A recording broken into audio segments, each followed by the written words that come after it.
Primer movimiento. El mundo desde la universidad. 5 minutos, ya estamos aquí en Primer Movimiento por TV UNAM y por supuesto seguimos en el 860 y en el 96.1 de tanto de AM como de FM. ¿Cómo estás, Miguel Ángel Quemain? Bien, Jaines. Qué bueno, pues... No está con nosotros Luisa Iglesias, pero mañana... Pero siempre está con nosotros, sí, en algún lugar de nuestros corazones. Y bueno, le mandamos un enorme abrazo, esperamos que esté dormida y no nos esté escuchando, pero por lo pronto vamos a lo que sigue. Hemos estado muy movidos esta mañana, hemos platicado de los mitos alrededor de la toxoplasmosis. Si usted quiere saber más sobre este tema, sobre nuestra conversación con la doctora Cintly Martínez de la Facultad de Medicina Veterinaria y Zootecnia, pues ahí está nuestro podcast, estará disponible, supongo, hoy en la tarde. Y bueno, pues nos vamos sin más a nuestra nota nacional, ¿sí? Sí, bueno. Primer movimiento.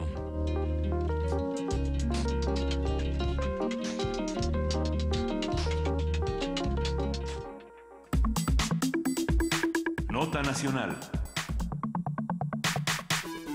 El pasado 21 de febrero, Antonia Jaimes Moctezuma, precandidata del PRD a diputada local por el Distrito 25 de Chilapa, fue asesinada en un restaurante de ese municipio. Jaimes Moctezuma era integrante de la corriente política Movimiento Alternativo Social que encabeza el exdiputado local Bernardo Ortega Jiménez. De 2012 a 2015 se desempeñó como regidora de Chilapa en la administración encabezada por el priista Francisco Javier García González. También el domingo pasado fue hallado en la carretera Chilapa-Atzacoaloaya el cuerpo de Dulce Rebaja Pedro, quien era precandidata del PRI a diputada local por el Distrito 25.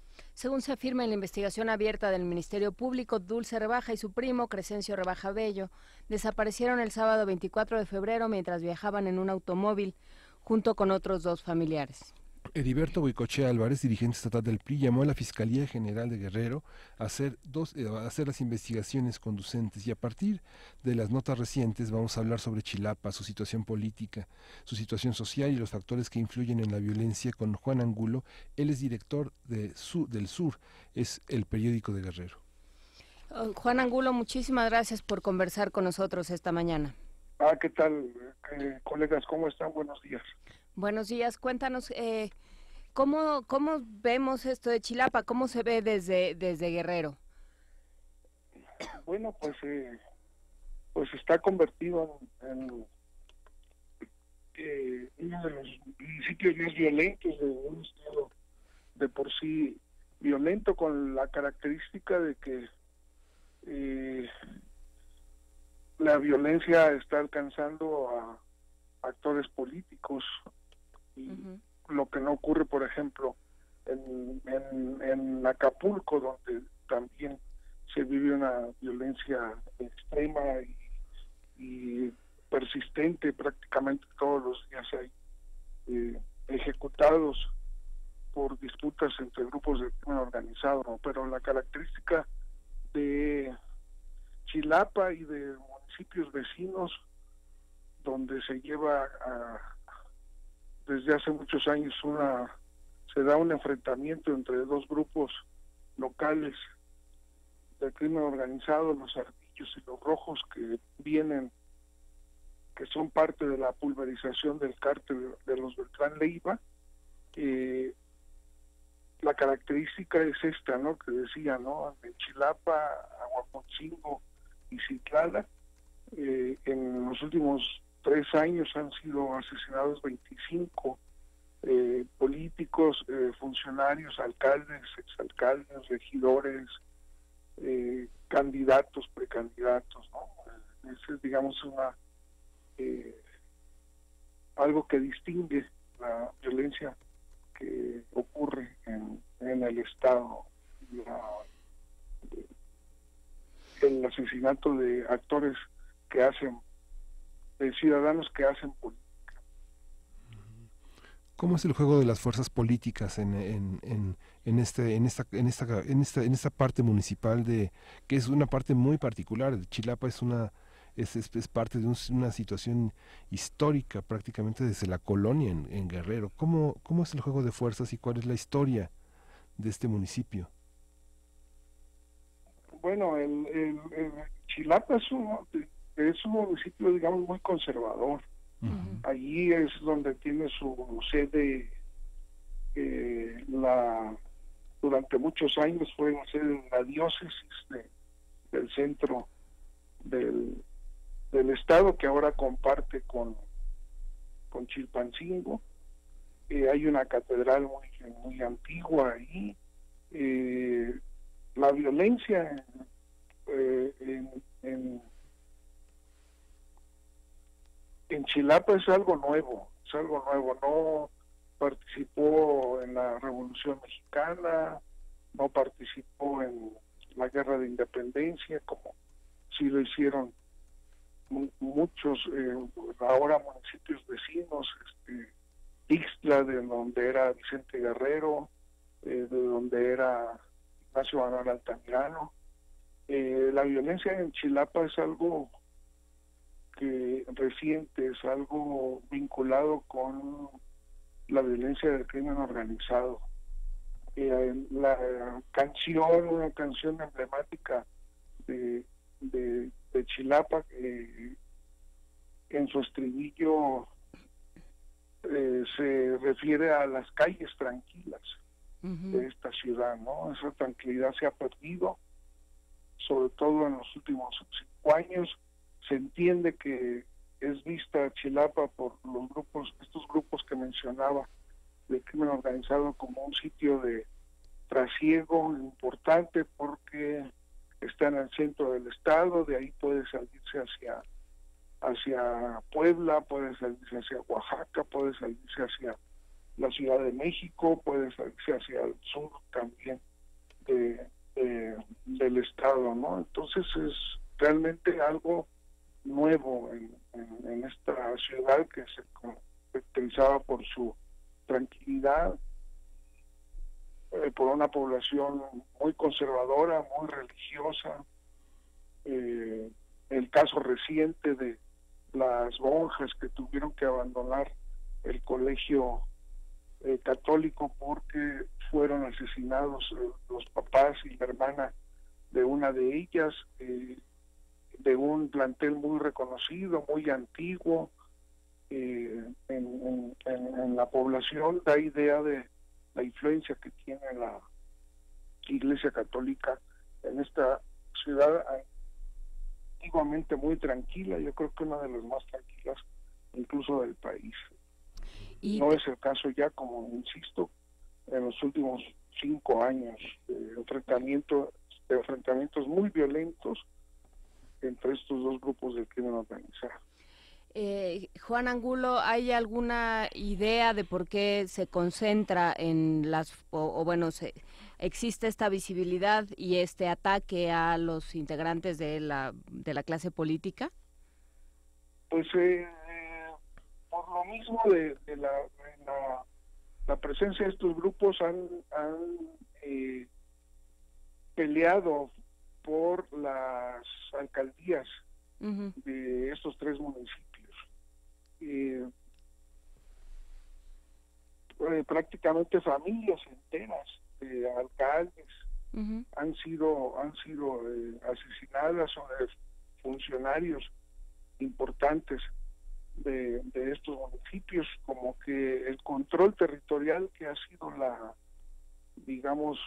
divisa del nuevo crimen organizado en México, implica también el control del gobierno, y a eso se debe la violencia contra los actores políticos. Es decir, los dos grupos quieren controlar todo, ¿no? Quieren controlar el territorio precisamente, y este control implica el control también del poder político, ¿no?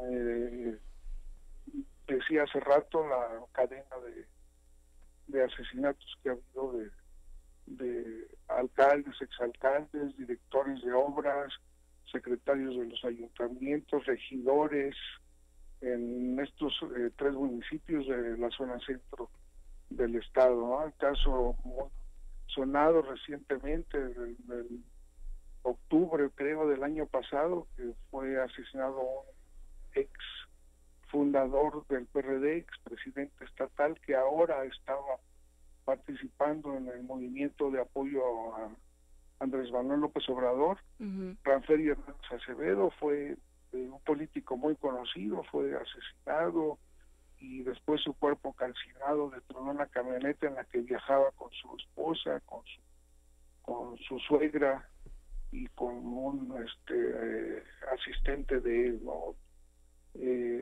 Un día antes había aparecido asesinado también el expresidente municipal de Citlala, Francisco de Cuchillo. Los dos estaban apuntándose para volver a participar, para ser candidatos en el proceso electoral en curso. La participación política en toda esta zona tiene una particularidad, tiene una nueva particularidad en relación a la lucha con el crimen, contra el crimen organizado. Hay nuevos discursos, hay nuevas señalizaciones, nuevas tomas de posturas. Algo que haya desatado esto, sí. No, bueno, esa es la necesidad de estos grupos de controlar el poder político. O lo que llama la atención ahorita es, bueno, se trata de dos mujeres, ¿no? Pero tres con una tía que apareció hoy.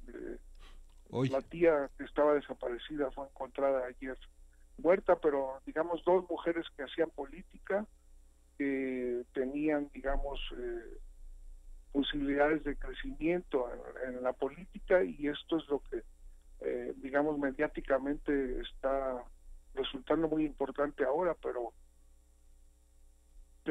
este proceso se vive desde 2014 por lo menos, ¿no? Desde hace ya unos 4 años que esta violencia que está afectando a funcionarios, exalcaldes, actores políticos está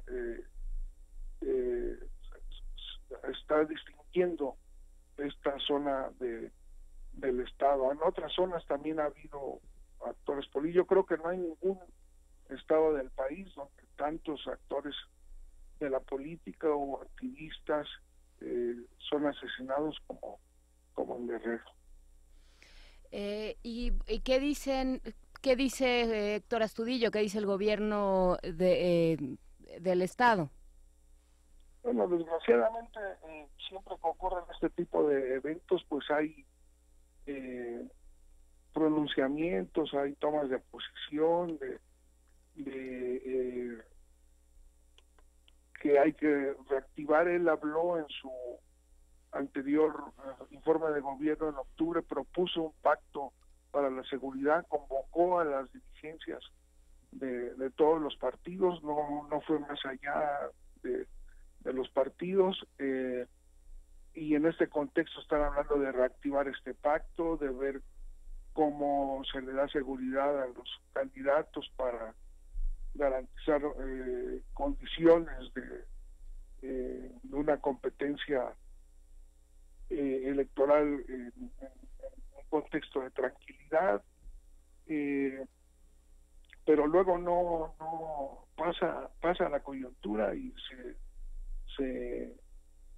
la coyuntura crítica y de nuevo no hay nada, ¿no? Ese es el problema. Hay otros partidos que están planteando lo mismo. Ayer hubo sesiones del Instituto Nacional Electoral Local y del Instituto Electoral de Guerrero, y en las dos sesiones, se trató el tema de la violencia. Uno en un distrito federal de Acapulco, que están planteando una reubicación de casillas por los problemas de inseguridad que hay en esa ciudad, y otra en el Instituto Electoral del Estado de Guerrero, urgiendo al gobierno a acciones concretas para que se garantice la seguridad de los partidos y los candidatos en estas elecciones. Después de estos ejemplos tan sangrientos, ¿hay un relevo que pueda, digamos, que tener esa potencia, reivindicar esta necesidad de participar políticamente y de tener un liderazgo, o no hay nadie que se asome por miedo? ¿Cómo lo resolverá el PRI? ¿Cómo lo van a resolver los otros partidos? Bueno, el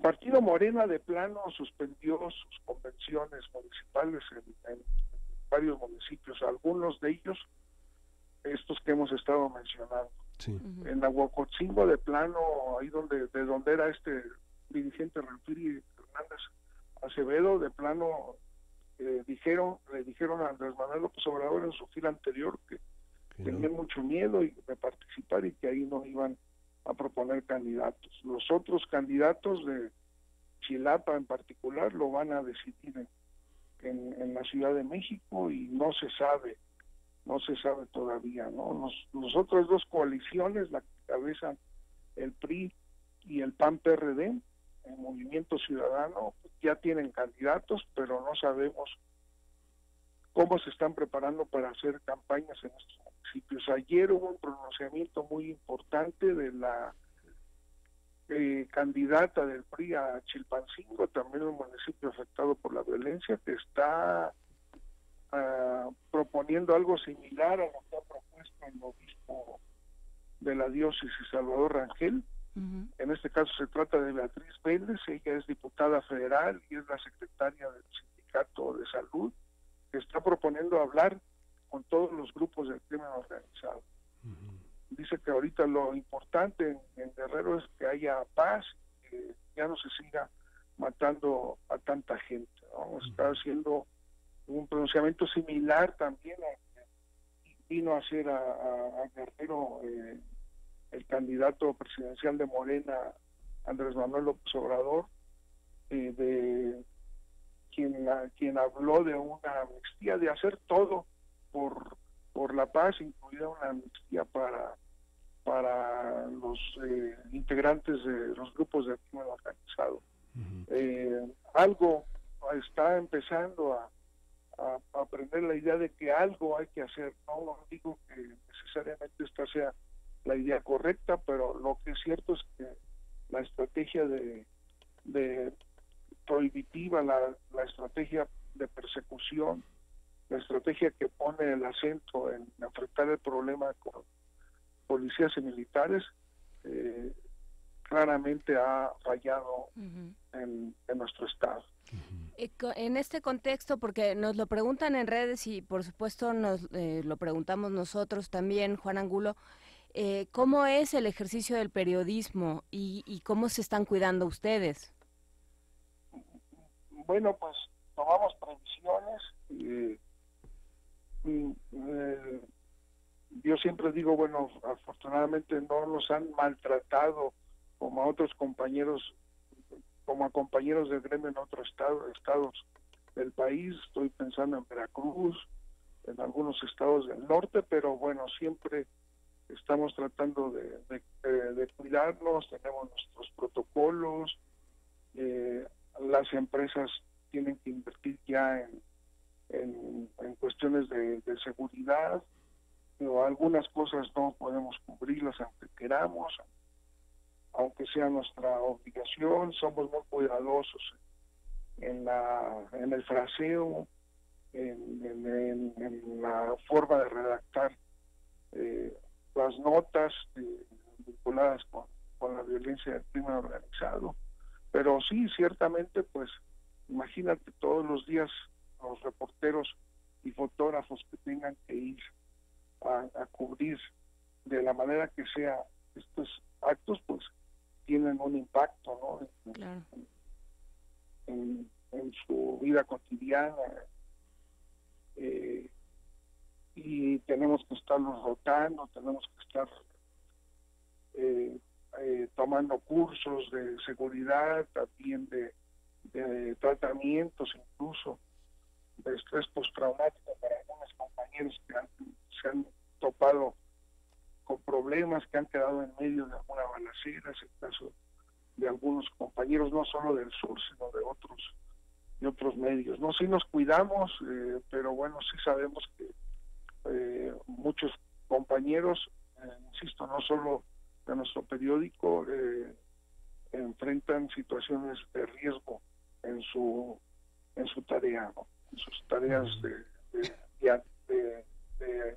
tratar de llevar la información, de recoger la información para presentarla en nuestro caso a los lectores, ¿no?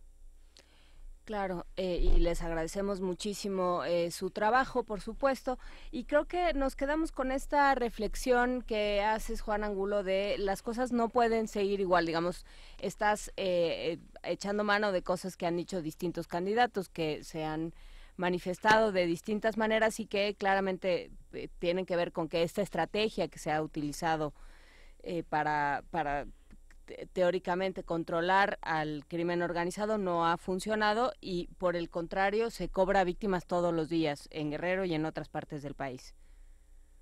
Así es, y bueno, acaba de subir un compañero nuestro a hablar con campesinos amapoleros.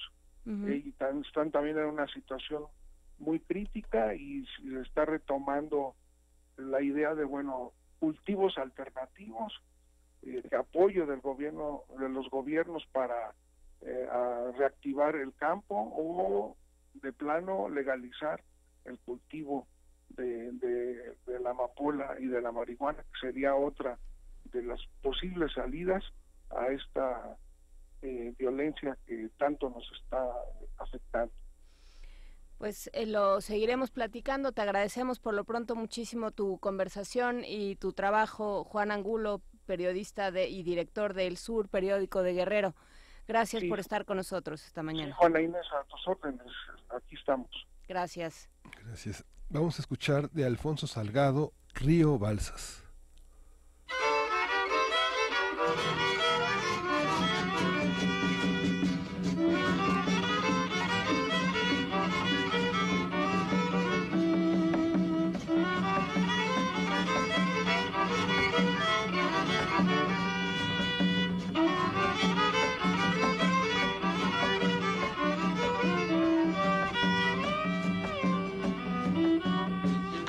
Al cielo, su agua azul, el balsa recorre el suelo entre montañas del sur y lágrimas de lucero, su razón en las noches de Guerrero que emprendan el corazón, líquido y lento viajero, tu pasar suena canción.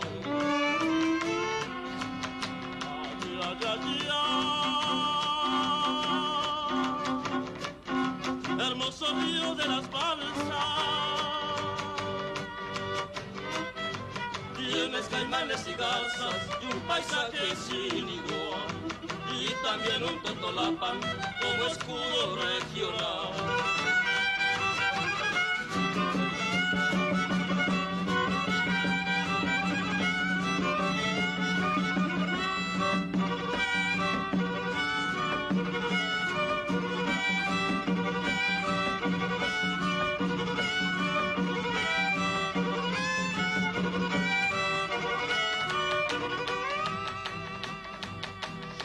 Olas de plata, la espuma va, así como una esperanza que ya nunca volverá. Cruza la tierra caliente entre el maizal y tus llanas corrientes no podré olvidar jamás. Y tus llanas corrientes no podré olvidar jamás. Ay, ay, ay, ay. Hermoso río de las balsas, tienes caimanes y garzas y un paisaje sin igual, y parece que es tu casa, Coyuca de Catalán.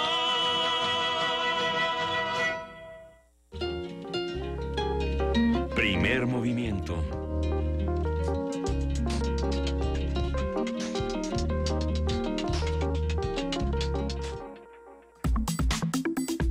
Nota internacional.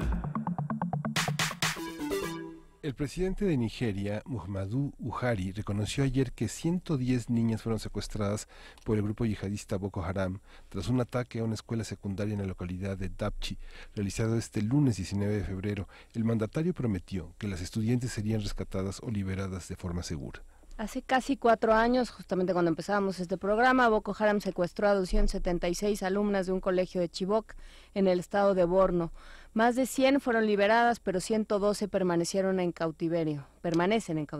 Desde el comienzo de las actividades de la organización yihadista en 2009, más de 20.000 personas han muerto y alrededor de 1.6 millones han sido obligadas a abandonar sus hogares. Vamos a hacer un análisis de las notas, del tratamiento que se le ha dado a Boko Haram en los medios, dónde estaban, ¿no? Si no habían aparecido, qué sabemos, quién está involucrado en el caso. Nos acompaña y se lo agradecemos muchísimo Hilda Varela, doctora en Ciencia Política por la UNAM, especialista en política contemporánea e historia política de África. Muchísimas gracias, doctora Varela, por estar de vuelta con nosotros. Gracias. Hablamos justamente hace casi 4 años sobre Boko Haram, fue una de nuestras primeras conversaciones en este espacio. ¿Y qué sabemos? ¿Qué está pasando con Boko Haram? ¿Dónde estaban?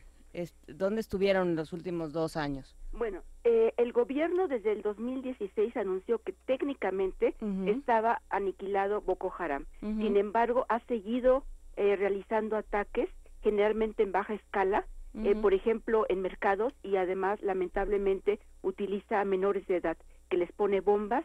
Se cree que incluso el menor de edad no sabe que trae bombas y los manda a un mercado que está siendo utilizado por diferentes personas. Entonces, lamentablemente, los ataques han continuado. Se habla de que son facciones de Boko Haram. Es un poco, digamos, el argumento que usa el gobierno, pero la gente, en este caso específico, la gente atribuye el ataque a Boko Haram, y es importante decir que el gobierno no habla en sentido estricto, al menos el ministro de Información y Cultura no habla de niñas secuestradas, habla de niñas desaparecidas, que creo que es importante el término que utilizan. Entonces, Boko Haram lamentablemente sigue activo, probablemente fracturado, pero sigue activo. ¿Dónde está este matiz, esta diferencia entre niñas secuestradas y niñas desaparecidas? Bueno, que niñas secuestradas implica que hubo una acción delictiva de secuestro y que la población ha reaccionado con muchísimo enojo. Incluso la primera reacción del gobierno fue negar que había sucedido esto. Fue hasta después de que la población, sobre todo los padres de familia, empezaron a protestar y públicamente anunciaron los nombres de las niñas secuestradas, que el gobierno reaccionó y dijo que sí, que efectivamente había niñas faltantes, que había habido un ataque probablemente atribuible a Boko Haram por la zona sobre todo, pero que había niñas desaparecidas. ¿Cuál es la diferencia? Que el secuestro es que se las llevaron para siempre, en cambio desaparecidas es que faltan, no están. ¿Y entonces quién sabe, se desvanecieron en el aire o qué? Exacto, o sea, en la práctica nosotros decimos, bueno, las niñas no se desaparecieron en el aire, son adolescentes en general. Es indudable que hubo un secuestro de las niñas, pero el gobierno usa esta clase de términos de alguna forma supuestamente para no causar pánico entre la población, que la población vive con miedo, pero por otro lado un poco para afirmar de que Boko Haram pues técnicamente está derrotado. Entonces usa esta forma, digamos, metafórica para decir que, pues sí, las niñas no están. Es una forma de reconocer que efectivamente las niñas fueron secuestradas. Hay testigos de la zona, pastores de la zona, que vieron cómo pasaban camiones de carga con las niñas y alcanzaban a oír los llantos y los gritos de las niñas. Entonces, un hecho que las niñas fueron secuestradas. Sí, hay un texto de Diego Fonseca, un periodista argentino que habla justamente sobre el término desaparecidos, que él le atribuye el primer uso de este término a Videla, al dictador, y dice, claro, al utilizar el término desaparecido, entonces se pierde, digamos, el sujeto, digamos, se pierde quién realiza la acción delictiva. En el caso de Boko Haram, ¿qué pasa con la mentalidad? Fue un grupo que sobre todo cuando empezó a hacer ruido en los medios internacionales, sobre todo con este primer secuestro, se habló de su carácter musulmán, de su apego a la religión islámica. ¿Se sigue manejando así? Sí, bueno, efectivamente, Boko Haram fue creado en 2002 y empezó sus primeros ataques violentos en 2009. Lo que pasa es que alcanzó una atención internacional precisamente en 2014 cuando fueron secuestradas un grupo de niñas. Pero se calcula que desde que empezaron sus acciones militares del 2009 ha habido por lo menos 20,000 muertos. Entonces estamos hablando de una cifra sumamente importante y hay por lo menos 2 millones de personas que han tenido que abandonar sus hogares precisamente por temor a Boko Haram porque están en la zona.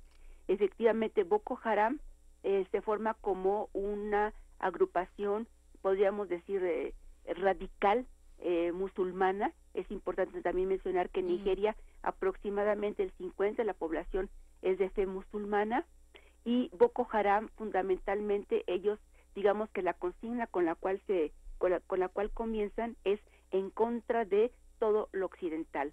Boko Haram está formado por dos palabras, una es Hausa, la otra es árabe, que en la práctica lo que significa es prohibición de la educación occidental, y por eso atacan tanto a las escuelas, y además obviamente están en contra de que las niñas vayan a la escuela, y además están en contra de la educación laica, que obviamente las escuelas públicas, como es este caso, da educación laica.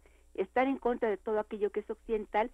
Sin embargo, esto es contradictorio porque ellos utilizan armas de alto calibre, modernas, muchas veces utilizan videos para dar a conocer que realmente siguen existiendo, etcétera, etcétera. Y aquí yo creo que es importante mencionar, ellos hace un par de años reconocieron su lealtad a Daesh, o sea, al califato de Siria e Irak. Esto no implica que sean un brazo de Daesh, simple y llanamente reconocieron que es un califato con el cual ellos están de acuerdo, es simplemente un reconocimiento de lealtad. Entonces, bueno, otra cosa que también ha complicado, por un lado, el gobierno actual, los gobiernos desde el 2009 que empezaron los ataques armados, el gobierno lo que ha hecho es usar la violencia y la amenaza del uso de la fuerza, lo que obviamente en ese tipo de situaciones no va a proceder, no va a arreglar nada, porque hay un enorme descontento. Es un país con grandes fracturas sociales, grandes niveles de pobreza, sobre todo en la zona más petrolera, en la zona petrolera más rica, y aquí es importante mencionar que recientemente surgió, hace cosa de probablemente 2 años, surgió, no, menos de 2 años, surgió un grupo armado en la zona petrolera, los Vengadores le conocen. Sin embargo, es un grupo armado que no ataca a población civil. Entonces decía, hay enormes fracturas, hay un altísimo nivel de delincuencia, de criminalidad común y corriente, son muy frecuentes los desfalcos, hay gente que roba petróleo de los oleoductos, fenómeno que lamentablemente en México también conocemos, y además niveles muy altos de pobreza junto a niveles sumamente altos de prosperidad. Desde el punto de vista, por ejemplo, el índice de percepción de la corrupción, Nigeria lamentablemente está en un lugar sumamente alto, 170 y tantos, 175 si mal no recuerdo ahorita de memoria. Entonces hay muchísimos problemas, hay una gran tensión, hay un gran descontento, y otra cosa que es importante agregar es el hecho de que resurgió el movimiento separatista en la entonces conocida República de Biafra, o sea, en la zona de Biafra. Es una zona confusa de definir porque Biafra coincide con la zona en donde operan los Vengadores, que es la zona petrolera, es el delta del Níger. Sin embargo, no hay coincidencia ideológica entre los Vengadores y este resurgimiento del movimiento separatista de Biafra. Por otro lado, el año que entra, más o menos en un año, en febrero, en principio, deberá haber elecciones presidenciales. Y el actual presidente es un hombre de 75 años, pero independientemente de la edad, desde que fue electo, todo el mundo decía que era un hombre con graves problemas de salud. Y que ha estado ausente buena parte de su mandato, ¿no? Meses enteros, y además incluso la opinión pública exigía que debido a que era el jefe de Estado, debería de decir en dónde estaba, qué tipo de enfermedad estaba padeciendo, para que la gente se enterara. Entonces, recientemente, un expresidente, Buhari también fue presidente, fue un dictador militar, es el presidente actual. Un expresidente, Obasanjo, le mandó una carta a Buhari pidiéndole que en la elección del 2019 no se presente debido precisamente a su salud. Y lo que este expresidente pide es que se forme una coalición de nigerianos en donde formen parte también los hombres de negocio y que haya una depuración de toda la sociedad, que se corrijan todo, que se intente corregir esos problemas tan acentuados de desequilibrio económico, de la criminalidad, de precisamente la falta de justicia, en fin. Entonces es una situación muy compleja la que está viviendo ahorita Nigeria, y lamentable, con un gobierno que parece poco eficiente. Y hay que decir que bueno, estas jovencitas son utilizadas como bombas, como pasó el año pasado en varias ocasiones. La más notoria tal vez sea la mezquita, una mezquita en el noreste, que no me acuerdo, es Maiduguri, que es Maiduguri, sí. Que fue una mezquita en la que se explotó una adolescente bomba que fue terrible, en un barrio muy londinense, ¿no? También toman a las niñas para casarse. Exacto, para tener hijos. Para ellos es importante la reproducción, y toman a las niñas para casarse, y obviamente son niñas, son adolescentes, casi niñas, y que a corto plazo pues se convierten en madres de niños no deseados, lamentablemente, pero que las pocas niñas que han sido recuperadas y que llevan consigo a sus niños, obviamente quieren a sus niños, porque son sus hijos, ¿no? Entonces, una situación sumamente delicada. Es realmente triste, porque Nigeria es un país con extraordinaria riqueza histórica y cultural, es tierra de grandes filósofos, literatos, historiadores, es un país que ha dado grandes figuras a la humanidad, y entonces es muy triste que la razón por la cual se habla de Nigeria sea por los efectos negativos y no por la participación importante de gente que ha destacado a nivel internacional. Entonces, a mí me parece muy triste un país con una historia extraordinariamente maravillosa, y que todo lo que sabemos de Nigeria a nivel internacional sean aspectos negativos. Antes de hablar un poco de los aspectos positivos de Nigeria, porque también para eso somos universidad, ¿se tiene idea de dónde sacan estas armas los de Boko Haram? O sea, si alguien los está armando. Lamentablemente en África, como en otras partes del mundo, es muy fácil el contrabando de armas. Entonces, bueno, en la medida en que ellos tienen dinero, ellos, por ejemplo, ellos han hecho operaciones, por ejemplo, como bombardeos, ataques armados, en fin, que implican que entre sus filas, porque generalmente se supone que en Boko Haram solamente hay gente muy humilde, que precisamente ante la desesperación, ante la exclusión de su sociedad, etcétera, etcétera, se dedican a Boko Haram, porque Boko Haram, precisamente por su fundamento musulmán, lo que predica es la solidaridad entre ellos, entre los musulmanes. Entonces, bueno, en realidad lo que se sabe es que hay gente con altos niveles técnicos, con altos niveles científicos, capaces de llevar a cabo acciones muchísimo más sofisticadas. Y se supone que ellos operan sobre todo en una zona poblada por un grupo étnico importante, los Fula, y se supone que podría haber gente de dinero Fula que estaría financiando, o que estaría al menos parcialmente apoyando a Boko Haram. También han hecho secuestros y han obtenido dinero. ¿De dónde obtienen las armas? Lamentablemente es muy fácil el contrabando en la zona. Recordemos que Nigeria está en una zona muy neurálgica, sobre todo la zona donde opera Boko Haram, que es el noreste del país, hace frontera con varios países, especialmente está la importantísima región del lago Chad, que es una fuente de vida fundamental en países con problemas de agua, y tiene frontera por el lago Chad, por ejemplo, con Chad, con la República de Chad, en donde hay grupos armados, hay un ejército sumamente poderoso, y por otro lado también es posible conseguir armas de contrabando en Níger, y que es otro país vecino, e incluso probablemente hasta en Camerún. En Camerún tal vez sea menos factible, porque en Camerún hay un dictador, y es muy difícil en un momento con este dictador que haya grupos armados. precisamente se supone que en Camerún deberá haber elecciones presidenciales este año, pero seguramente va a seguir Paul Biya en el poder. Entonces, subrayo, ¿dónde se consiguen los armamentos? Pues es realmente fácil conseguirlos de contrabando, como en cualquier otra parte del mundo, no es una excepción. Es prácticamente un hecho que los consiguen de contrabando. Nos comenta Amaranta Arcadia en Twitter el papel que juegan las compañías petroleras y la explotación petrolera en la desestabilización, no la desestabilización, pero sí en la contribución a las desigualdades y a las inequidades económicas sociales del país. ¿Esto es cierto? Sí, efectivamente. La gran riqueza de Nigeria es el petróleo. Y precisamente el grupo del que yo hablé, los Vengadores, apareció en la zona del delta del Níger, que es la principal zona petrolera. Es un grupo que en principio no ataca a la población civil y precisamente lo que ellos piden es desarrollo y equidad para esta zona, que es irónicamente de las más pobres del país.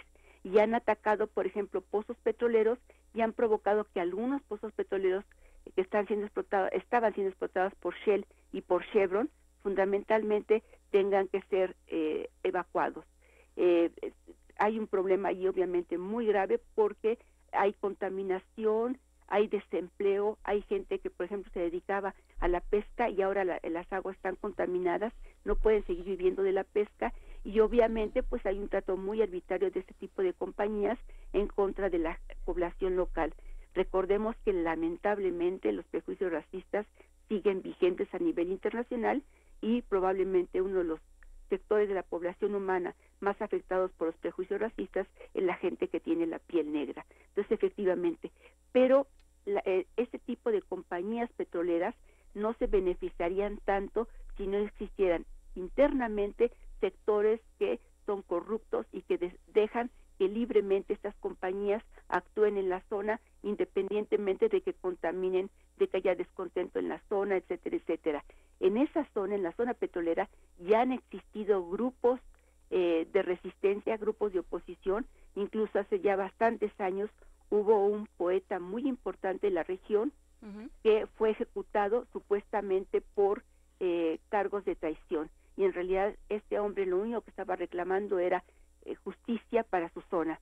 Otro aspecto también aquí importante es que la zona petrolera en Nigeria hay 4 grandes grupos étnicos desde el punto de vista numérico, pero hay una cantidad impresionante de pequeños grupos étnicos con diferentes tradiciones, generalmente con diferentes lenguas, en fin. Y la zona petrolera está habitada por grupos minoritarios. No tienen el peso que, por ejemplo, pueden tener los Yoruba en el norte, etcétera, etcétera. Entonces, todo esto acentúa el deterioro de la región en donde se hace la explotación petrolera. Esta visión, digamos, fue fundado Boko Haram en 2002, tienen realmente 15 años. ¿Qué es lo que permitió este enorme desarrollo? Digamos, se funda en el noreste, que es una parte muy desértica, muy difícil, muy pobre, y que ahora gran parte de los refugiados, cerca de 100.000 refugiados, había señalado ACNUR, que están en Níger.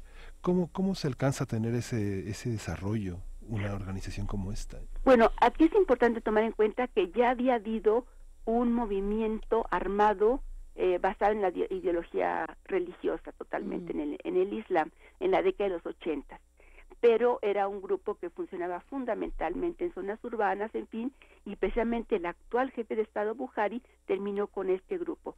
Después, en 2002, se forma Boko Haram y fundamentalmente es un estímulo basado en el Islam, y aquí subrayo que precisamente uno de los principios básicos del Islam es la solidaridad. Entonces, con gente totalmente excluida de todo, sin posibilidades de un buen trabajo, excluidos generalmente de la educación formal, en fin, entonces ante un gran descontento fácilmente creció Boko Haram, además con un fervor religioso, porque también es importante tomar en cuenta, no es una religión violenta per se, pero sí hay un gran fervor religioso en Nigeria. Entonces, bueno, había muchos elementos que de alguna forma permitieron que creciera Boko Haram. Subrayo, el fervor religioso, el descontento, una zona sumamente pobre, muy abandonada por el régimen federal, etcétera, etcétera. Entonces, bueno, había estaba el terreno sembrado para que surgiera este tipo que podríamos llamar de secta religiosa radical armada. Entonces, digamos, a grandes rasgos, esas fueron las razones.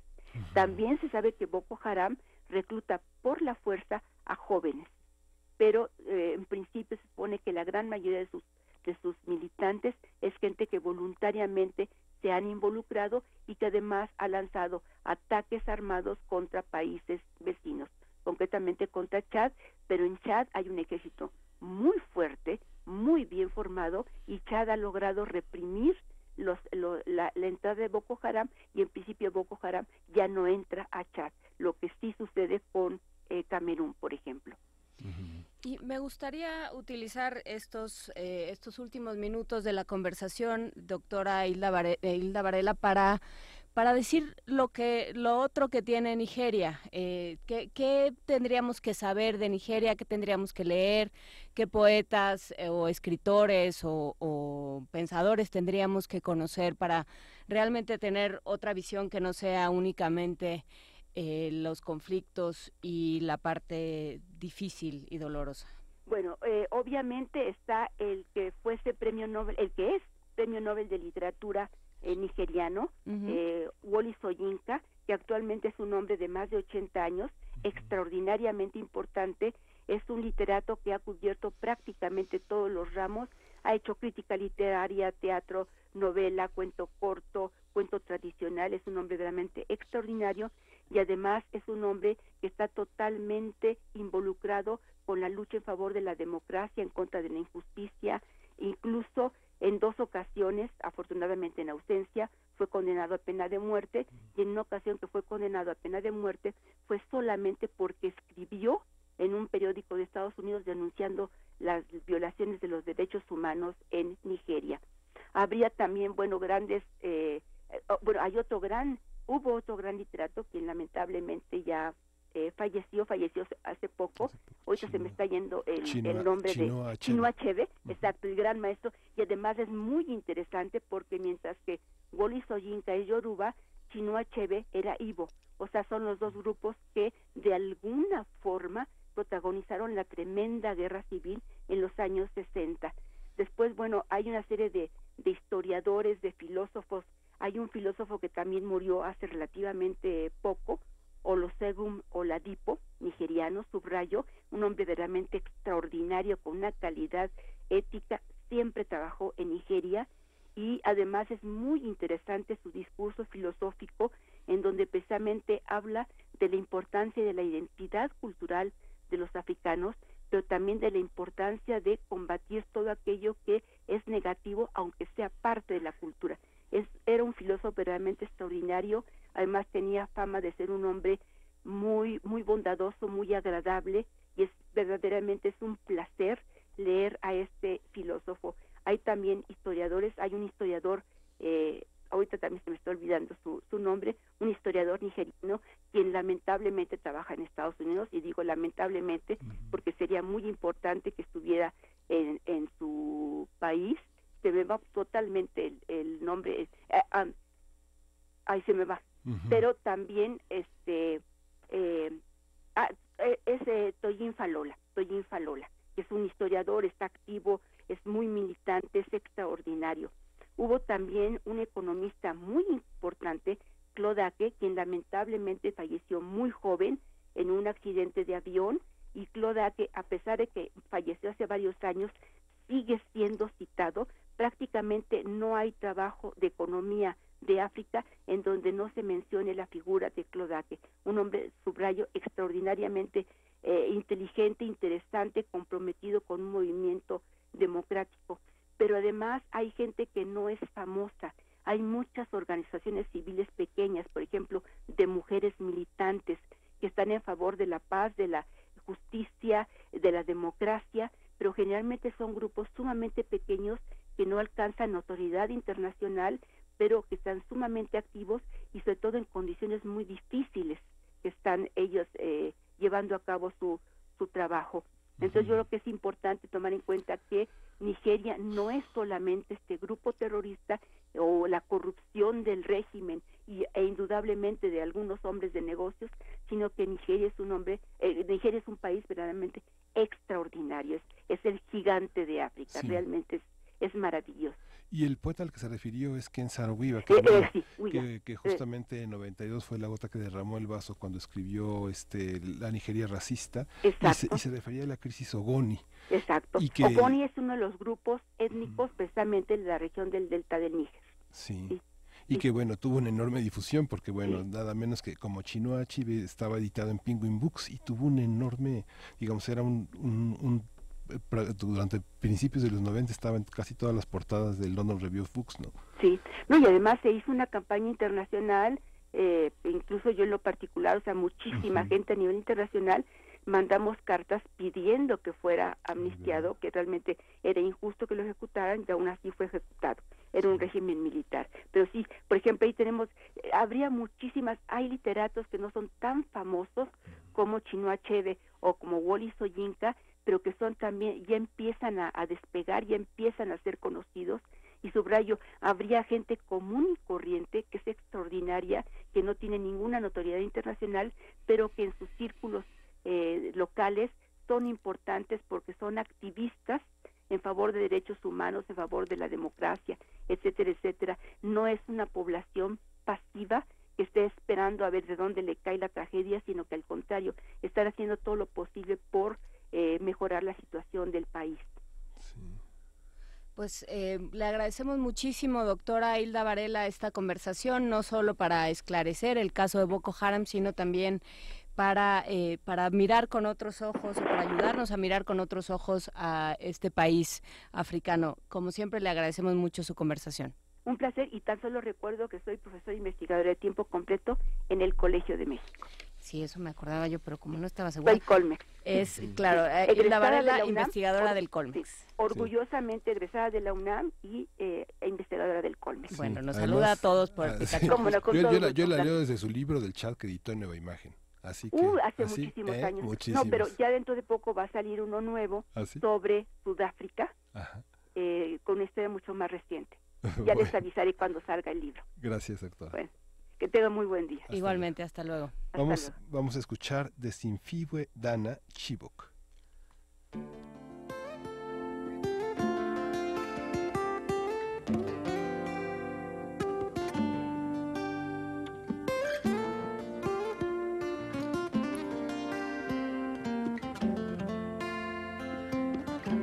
Who talks you in at night? Who chases the shadows away? As you're used to the dark, oh nightmares. It's like a game, depending on where the dice falls. Who wonders if you are rocking in your cradle?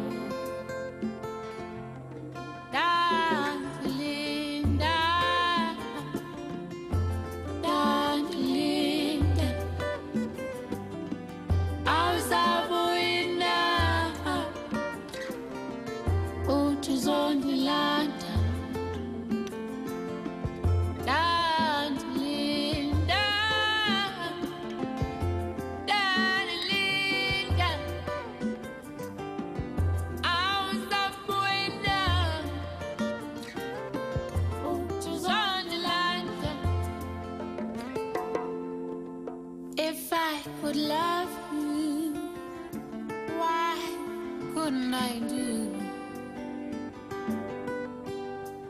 Why couldn't I be the one who rescues you?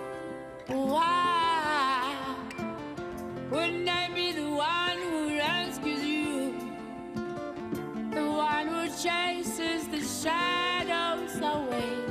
The one who checks on you in the day. Who worries about you? Who has sleepless nights about you? It'd be like drowning under the sun, stuck in the hurricane. Rescue me, oh, ah.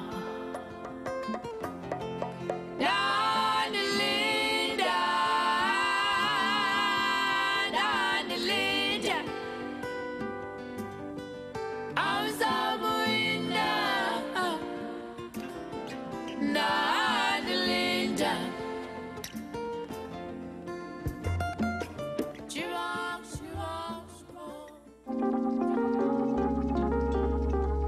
Primer movimiento.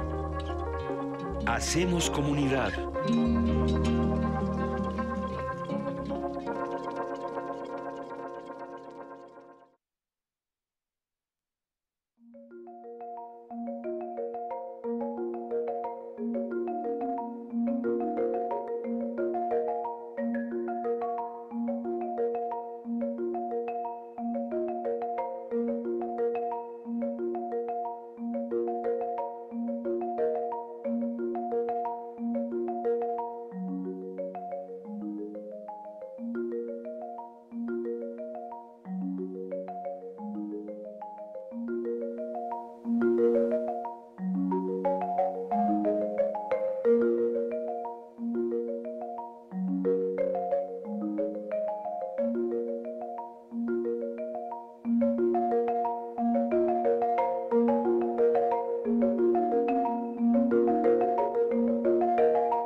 Movimiento.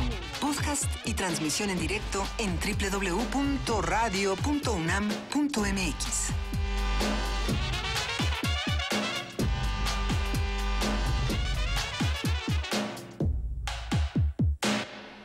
9 de la mañana con 5 minutos. Estamos ya empezando esta tercera hora de Primer Movimiento por Radio y TV UNAM. Nos escribe Luz de Teresa sobre la conversación que acabamos de tener con la doctora Hilda Varela. Dice, hay que mencionar también a Chimamanda Ngozi Adichie. Ella es escritora nigeriana muy interesante, es autora de Americana y La otra mitad del sol. Son novelas con distintas visiones, una sobre Estados Unidos y otra sobre Nigeria. Americana me parece que está publicada por Random House, por alguno de los sellos de Penguin, pero no estoy segura. Y La otra mitad del sol, esa sí no sé dónde está, pero ahora las buscamos. Muchísimas gracias, Luz de Teresa, por esta recomendación.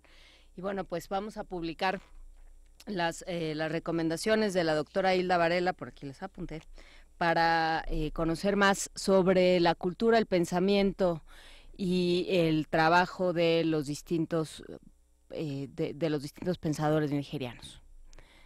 Y nos vamos a Poesía Necesaria. Sí, vámonos. Primer movimiento.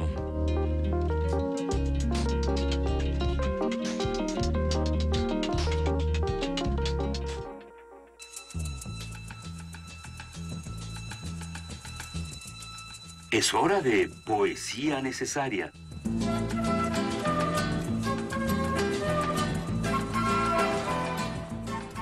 Hoy vamos a leer una poesía de Adriana Dorantes Moreno, que tuvo la gentileza de enviarme, porque bueno, fue la ganadora ayer de la 14ª edición del Premio de Literatura Universitaria en la Universidad Autónoma de Yucatán, del que también ganaron, se fueron cerca de 577 trabajos, y también ganó un premio de cuento maya que ganó Hermilio López Balam, y Jesús y Guillermo Ríos ganó el premio de cuento en español. Y bueno, vamos a leer este poema que se llama El Comienzo, que es una serie tiene un interlocutor que se llama Querido. Dice: querido, mienten los que dicen saber lo que se siente. No es solo el deseo por revertir lo hecho, es el silencio helado entre la carne y el escalofrío que surca incluso las lágrimas. No es el tiempo que ha faltado ni el error desconocido, es esa suerte de hueco que me dice que de algo sirve el lamento, esa urgencia de decirte todo aunque no lo haya comprendido, el deseo de enunciar con cuidado cada letra para construir una verdad que me haga menos insatisfecha. Es esa gotera roja que no acaba de arder en mi vientre y que busca echar raíces, pero no puede.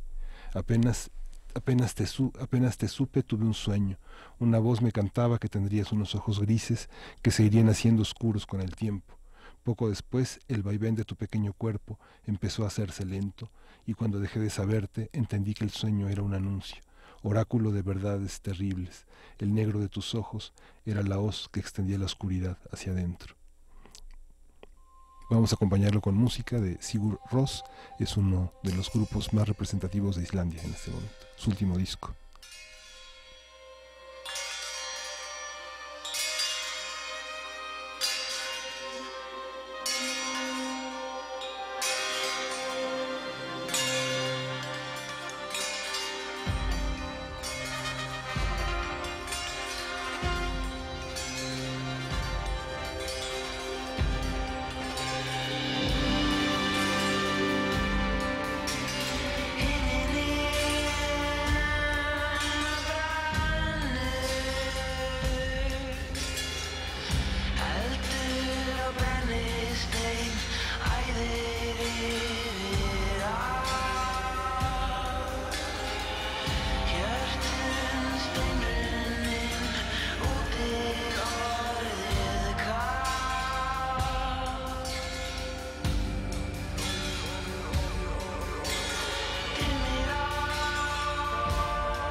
movimiento.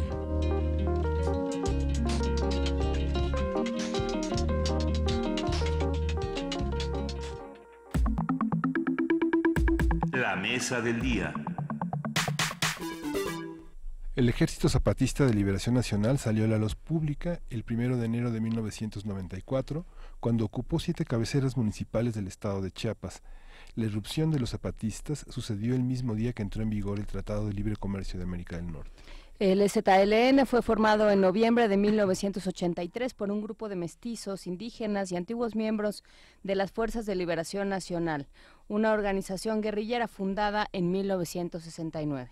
Uno de los objetivos del Ejército Zapatista fue la defensa de los derechos colectivos e individuales negados históricamente a los pueblos originarios. En el actual proceso electoral, el Congreso Nacional Indígena, organización ligada al EZLN, propuso impulsar a María de Jesús Patricio Martínez como candidata independiente. Sin embargo, Marichuy no logró el número de firmas requeridas por la autoridad electoral. Por otro lado, solo 3 de las 32 entidades federativas, Oaxaca, Tlaxcala y Sonora, reconocen a nivel constitucional el sistema de usos y costumbres como el método de elección de las comunidades indígenas. Oaxaca es el estado donde hay más puestos que se definen bajo este esquema. De 570 municipios, en 417 eligen a sus representantes por el sistema normativo electoral indígena. Y vamos a continuar con el análisis sobre la participación política de los pueblos originarios, qué sucedió en los siglos XX y XXI. Y la semana pasada tuvimos a Juan Carlos Santander Ontiveros. Él es licenciado en Historia por la Escuela Nacional de Antropología e Historia, la ENA, y maestro en Historia por la UNAM, profesor en la ENA, y sus líneas de investigación son cultura política popular en regiones indígenas, así como historia social y regional en México en los siglos XIX y XXI, y es autor entre Vanillales y Fusiles, Rebelión Indígena en Totonacapan, 1836-1838. Bienvenido, Juan Carlos. Gracias. Gracias a ustedes. Buenos días. Buenos días. En nuestro capítulo anterior hablábamos justamente de lo que sucedió en los siglos XVII, XVIII, llegamos hasta el XIX, me parece, con estas representaciones indígenas. Creo que fue muy esclarecedor y sobre todo muy importante para, pues sobre todo como para sembrar contextos, ¿no? Para asentar los contextos. Nada viene de la nada y así fuimos llegando hasta el siglo XX. Carlos Santander, ¿cómo retomarlo? Me parece que podemos retomarlo a partir de la discusión que se va a dar en la sociedad mexicana, en la sociedad civil y en los círculos académicos, especialmente en el área antropológica e histórica, en la década del 1980. Es un momento interesante desde el punto de vista de el avance del conocimiento científico-social sobre los sistemas normativos, lo que se ha dado en llamar el derecho consuetudinario y que conocemos comúnmente como usos y costumbres. Hay que señalar que desde entonces se viene trabajando de manera muy intensa en el área de la antropología política y jurídica. Los especialistas, a los cuales me voy a referir más adelante a uno o dos de ellos, han colocado en la discusión académica y política un parteaguas a partir de 1989, que sería el momento en que se reconoce a través del convenio 169 de la Organización Internacional del Trabajo los derechos de los pueblos originarios. Concretamente lo que se refiere a tierras, empleo, salud, educación, etcétera.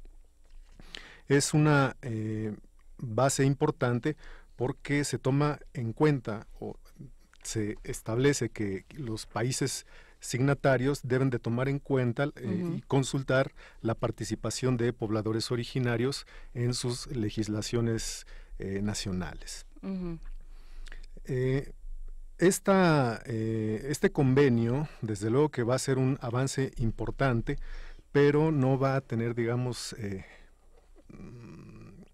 muchas cuestiones positivas en términos de lo que se refiere al reconocimiento de los derechos políticos, específicamente en lo concerniente al derecho de la autodeterminación de los pueblos. Y esta es una crítica que los mismos antropólogos han estado insistiendo desde entonces.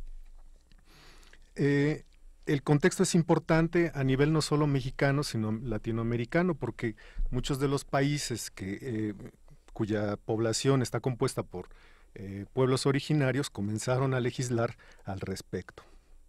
Creo que el primer país que logra establecer en sus leyes es Colombia, en 1991, una reforma en su constitución, y a partir de 1992, cabe recordar que en nuestro país y en América Latina en general, se da una amplia discusión, incluso desde antes, en torno a la conmemoración de los 500 años del descubrimiento. En ese tiempo se le llamó el encuentro y hay una polémica muy interesante entre los historiadores de la época. Ahora bien, ¿qué es lo que ocurre en términos de lo que ya se había señalado la semana pasada? Que es en ese año cuando se reconoce propiamente en el ámbito político mexicano la importancia de legislar en torno a y reconocer los derechos consuetudinarios de los pueblos originarios. El tema permanece guardado un tanto en la agenda política nacional hasta que se da el levantamiento, justo como se ha dado acá, se ha mencionado, de 1994 del Ejército Zapatista de Liberación Nacional. Rápidamente, varias legislaturas, entre ellas la oaxaqueña, comienzan a establecer algunas leyes para poder darle cabida en la escena jurídica y política al derecho consuetudinario. Muy tempranamente, decía yo, en 1995, al año siguiente del levantamiento zapatista, Oaxaca comienza a legislar y a reconocer como parte de la vida política de los pueblos y los municipios con población mayoritariamente indígena, el ejercicio de los derechos consuetudinarios. ¿Y qué cambió ahí? Porque si pensamos en el siglo XIX, o sea, hubo un impulso por homogeneizar, ¿no? Por decir todos somos el mismo país, todos nos regimos bajo las mismas leyes, todos elegimos de la misma manera, y fue de alguna forma negar una serie de cosas. ¿Qué pasa durante principios del siglo XX, que a finales del siglo XX se empiezan a dar estas manifestaciones, estas alarmas de no somos iguales, ¿no? Claro, habría que recordar la historia social del siglo XX en lo concerniente a las movilizaciones políticas y sociales de todo este periodo, en donde si bien desde el 19 se venían dando movilizaciones campesinas e indígenas, a partir de los años 50 y 60 vamos a tener un auge, de nuevas movilizaciones. Hay que recordar que el movimiento revolucionario contó desde luego con una amplia movilización campesina y que, digamos, para concretar el asunto, se dirigió sobre todo en una pelea por derechos agrarios. La situación con lo concerniente a los territorios y los ejidos que se empiezan a formar y a distribuir en un gran reparto a partir de los años 20 y especialmente en los 30, como ya señalábamos en la semana anterior, pues finalmente va a tener un efecto de cierta estabilidad, entre comillas, de sectores campesinos. Sin embargo, muy rápidamente las viejas estructuras y que se van reconfigurando y se van posicionando nuevamente de grupos caciquiles regionales comienzan nuevamente a emerger. En algún momento comentamos por acá que teníamos casos como en San Luis Potosí, en el mismo Guerrero, donde esto es mucho más que evidente en la medida en que los cacicazgos regionales van a estar confrontando distintas organizaciones campesinas para poder frenar el avance y el desarrollo económico de las comunidades locales. Entonces, sobreviene una ola de movilización a nivel nacional, incluso mundial, que es la década de los 60, en donde tenemos diferentes actores que van posicionándose en la escena política y social con la llegada, justo como se mencionaba en el prefacio a esta mesa, de las guerrillas campesinas del siglo XX, que van a tener entre sus agendas políticas pues la reivindicación de ciertos derechos agrarios, entre otros, para poder tratar de difundir sus diferentes programas. La década de los 70 verá pues un auge de movilizaciones campesinas, porque ya para este momento la dotación de ejidos ya no se viene realizando, entonces muchos campesinos invaden tierras y de ese modo se apropian de espacios que por necesidades de reproducción material, elementales, pues necesitan, se ven obligados a hacer este tipo de estrategias. También en los años 70 se organizan algunos encuentros entre grupos originarios con miras a establecer ciertas alianzas o coordinaciones entre organizaciones campesinas e indígenas para poder presentar una plataforma que a partir de la cual puedan establecer ciertas demandas de orden legal, territorial, etcétera.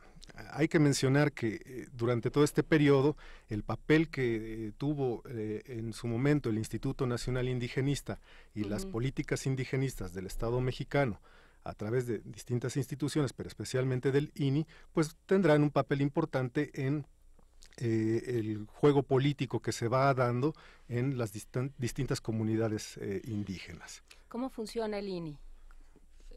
¿Cuál era la agenda o la consigna? Bien, en sus inicios la idea era trabajar a partir de una idea integracionista, aunque respetando en la medida de lo posible las culturas y digamos las tradiciones de los pueblos indígenas. En los hechos se dieron a través de distintas prácticas y programas gubernamentales. Por ejemplo, pensemos en estas campañas de alfabetización, en estas cartillas de alfabetización en lenguas originarias y programas de desarrollo social y económico, donde también cabe mencionar que la antropología aplicada tuvo un papel muy interesante al respecto, al tratar de intervenir en comunidades indígenas con el objeto de promover el desarrollo, siempre, digamos, en la idea de el respeto a las tradiciones y las historias particulares de cada grupo. Eso, digamos, a un nivel teórico. En la práctica, bueno, ocurrieron diferentes, vamos a decir, cuestiones que no necesariamente derivaron en una práctica o en una puesta en marcha de programas para poder llevar adelante los ambiciosos proyectos de antropología aplicada que se tenía ya en los años 50 y 60. El Instituto Nacional Indigenista, por otra parte, pues también se abocó al estudio de los grupos originarios, haciendo y promoviendo etnografías e investigaciones de distinta naturaleza en torno a la historia, las costumbres, y a través de una, digamos, cantidad importante de estudios etnográficos conocemos ahora pues estos temas de que van desde las fiestas o las celebraciones religiosas, las festividades, pasando por las mayordomías, las historias locales, las historias de vida, en fin, todos estos temas que la antropología mexicana y con la colaboración de otros antropólogos extranjeros, pues desarrollaron en nuestro país. Hay una parte en la que, bueno, hay una parte en la historia de toda esta movilización que por una parte la historia que cuentas ahí es una historia que tiene que ver con el mundo originario, pero hay otra parte que tiene que ver con la parte cuando mencionas las guerrillas campesinas, con una afiliación a una serie de revoluciones, no solo los ideales magonistas, zapatistas y la idealización también de la revolución rusa y la revolución china que marcan gran parte de finales de los 60 y de los años 70. ¿Cómo convive esto, digamos? Tenemos en los años 80, la lucha de Francisco Toledo, recuperando los papeles primordiales y los antecedentes que delimitan unos ejidos que ya no se reparten como lo señalas, pero hay otra parte donde hay una visión de que ya no se trata de interpretar al mundo, sino de transformarlo bajo estas ideas de una izquierda todavía muy inspirada en los valores de la filosofía rusa, ¿no? Sí, hay todavía, digamos, ciertos temas como este que mencionas, que es, por cierto, bastante interesante, que están pendientes de estudio, en realidad, de un estudio historiográfico al menos. Cómo es que las ideologías políticas izquierdistas o socialistas del siglo XX han impactado en los movimientos armados de campesinos en México. Desde luego que si esto no quiere decir que no haya estudios al respecto. Claro que se ha escrito sobre el impacto, por ejemplo, de las ideas marxistas en los movimientos armados. Sin embargo, no es la única ideología que sustenta las movilizaciones campesinas en el siglo XX. Tenemos otras ideologías, por ejemplo, el agrarismo. O la ideología en torno al municipio libre, que esta sería una interesante idea a ensayar y demostrar más adelante, que va mutando, que va jugando a lo largo del periodo con la idea de las autonomías y la autodeterminación. Pero la idea del municipio libre, que se sostiene entre otros puntos de la agenda política que viene incluso en la Revolución Mexicana de 1910, lo mismo que el agrarismo, pues han ido mutando. Entonces, habría que reconocer, por un lado, que si bien hay un influjo de ciertas ideas socialistas o comunistas en el periodo del siglo XX, que no es, digamos, una historia única en nuestro país, a nivel latinoamericano existe, o incluso a nivel mundial, habría que insistir, digo yo, en el estudio de otro tipo de ideologías que tienen más que ver con el ámbito de nuestra propia historia nacional. Un tema, por cierto, que está pendiente de estudio. Y en este mapa electoral, por ejemplo, acabamos de hablar con el director del periódico El Sur de Guerrero, ¿no? Y encontramos una zona Chilapa. Hay en este mapa electoral una serie de municipios y una serie de lugares donde no pasó la Revolución Mexicana y donde las ideologías siguen siendo atávicas, y hay grandes aristocracias y grandes burguesías locales y que están con un enorme apego a la iglesia, que ha organizado la fuerza laboral, que ha organizado toda la cuestión de servicios, e incluso ha participado o coparticipado en la parte educativa e incluso de salud de poblaciones muy marginadas y que tienen y que van a tener una particularidad electoral en este 2018. Sí, en ese caso, de hecho, las especialistas que en un momento voy a citar, han reconocido que efectivamente los cacicazgos regionales y las estructuras del poder político económico, entiéndase, en una gama un tanto diversa o con diferentes expresiones, como lo son los empresarios o los terratenientes, que cabe sorprenderse que incluso en la segunda década del siglo XXI existan esas figuras que al menos discursivamente habíamos tratado de pensar que ya no era posible gracias a una revolución agraria, etcétera.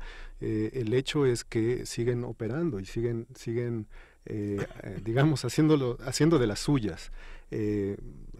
El caso de Guerrero es bastante significativo al respecto, y también pues las distintas respuestas a las que se han visto orillados los guerrerenses frente a estas estructuras de poder, pues son tan evidentes como lo estamos viendo ahora y en el día a día, ¿no?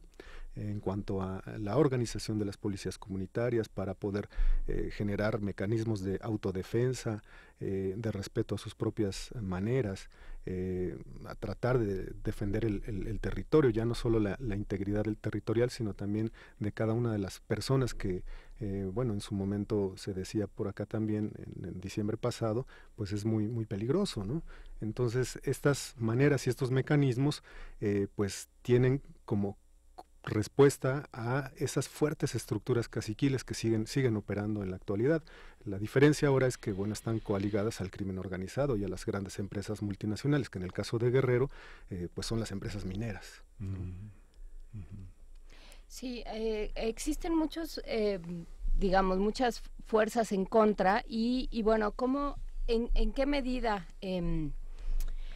esta necesidad de o este impulso por saquear ha ido moviendo a los pueblos indígenas hacia la participación electoral, hacia la participación dentro de una organización de gobierno? Aquí hay que recordar dos cuestiones importantes, que por un lado, gracias a estos estudios de los que señalaba al inicio de la mesa, hemos logrado ir entendiendo cuál es la dinámica y la lógica sobre la que se desenvuelve el sistema de usos y costumbres frente a las instituciones del Estado mexicano. En un principio se planteó la idea de que eran dos maneras que, si no antagónicas, por lo menos sí separadas, pero el problema es mucho más complejo en la medida en que ya lo veníamos planteando desde la semana anterior.